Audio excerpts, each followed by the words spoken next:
So Peyton says overtime rules still put a premium on the coin toss. Nate, do you agree? I agree 100%. It seems like it's the luck of the draw on the coin toss, and obviously there's some skill after that. You're going to have to go down there and score, but, you know, I was going to answer this two ways. I was going to say as a fan and then as a player, but I'll answer it one way. As a fan and a player, I want to see competitive nature throughout the rest of the game. So as I was watching the game, which I did, after they scored, I would have loved to see what Peyton could do. Even though I feel like Seattle won the game, deserved to win the game, I still feel like I was a little cheated. It's like watching a heavyweight fight that you know is going to go 12 rounds, but somebody gets knocked out early, and you don't get a chance for the other guy to come up and throw his blows.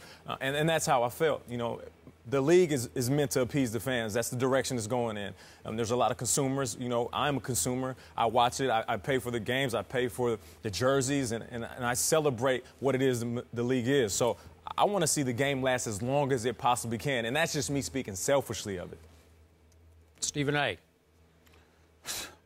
You know, as hard as these guys have to work to get themselves in an appropriate level of condition, putting their bodies at risk, making the personal sacrifices that they make just to be out on a football field, with the NFL priding itself on being at the height of competitiveness, and as well as parity, fairness, etc., it's pretty much a damn shame that luck has to enter the equation when it comes to overtime. So let me get this straight. You go through all of this that you go through for 60 minutes. You're busting your tail, you're fighting, you're putting your body and unquestionably your health on the line. And you tie the game, and it's overtime. And let me see, if I win the coin toss, I get the ball. And all I have to do is get in the end zone, and then I don't have to give it back. Think about this for a second.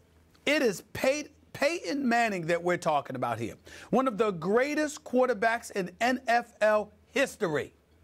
And this guy comes back from a 17-3 deficit. They outscore the Seattle Seahawks, the reigning defending Super Bowl champions, 17-3 in the fourth quarter in Seattle, in those hostile confines, in a nationally televised game. It is overtime, and we don't get to see Peyton Manning because he didn't win the coin toss. Really? I mean, if you really think about it and put it in that context, how pathetic is this rule? Help me out, Nate. I was under the impression that this new rule was agreed upon by the players to be somewhat restrictive again. It's much better than the old rule where you could kick a field goal off the coin toss and win. But I thought that you and your fellow players didn't want to have to push your bodies much farther, that it was to save you from yourselves, that you wanted to limit how much more football you had to subject your bodies to. Is that not right? That's right, but that was agreed upon by the group of players. I can only speak on myself. And like I said, I'm a very competitive person. All right. And I realize the situation I'm in. That's a stage we're on. I mean, it is a football game. I've been playing it since I was 8 years old, but it is a stage. And we are there to entertain as much as we want to win. Okay, well, so the reason I didn't complain about this yesterday on Monday's show, and I didn't even think about it when I was tweeting on Sunday evening, is because this is so much better than the way it was. Because you're talking about luck of the draw, luck of the flip here on the coin flip. There's nothing lucky about going 80 yards in 13 plays, Mr. Russell Wilson, way to go, right? I mean, that's not simple to do. And if you can pull that off, I'm okay with that. Like, okay, you deserve to win the game. Now, I'm like Stephen, I'm like everybody else. Just because Peyton Manning, to me, is the greatest regular season quarterback in history, and just because we had just seen the greatest regular season quarterback somehow go 80 yards against Seattle with 59 seconds left and no timeouts.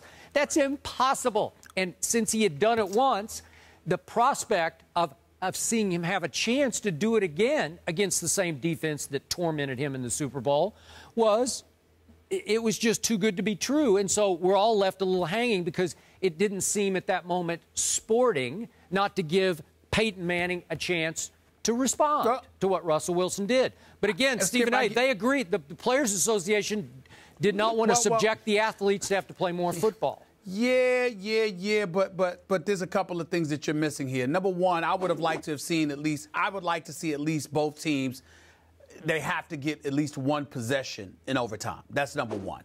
I don't think that's too much to ask. Number two, Skip Bayless, you keep bringing up what they collectively bargained for.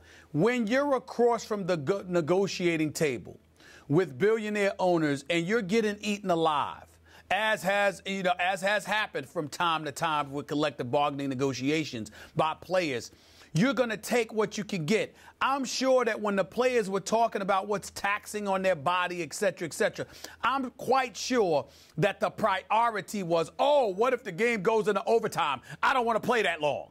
I think it's a situation where you think about the two-a-days and you think about putting on pads and actually having physical contact and the coaches being able to run you into the ground. I think you're attacking every little nook and cranny that you can to make sure that they don't wear you out, so you don't have the Kerry Williams of the world going off about what Chip Kelly is doing on off days. I think that was their primary focus. I don't think the players sat across from the negotiating table, charted this down and said, let's address overtime, because we really, really want to go home, and we don't want to sit us and find ourselves in a position where, oh my Lord, overtime arrives and we've got to be, we want to make sure we curb that significantly.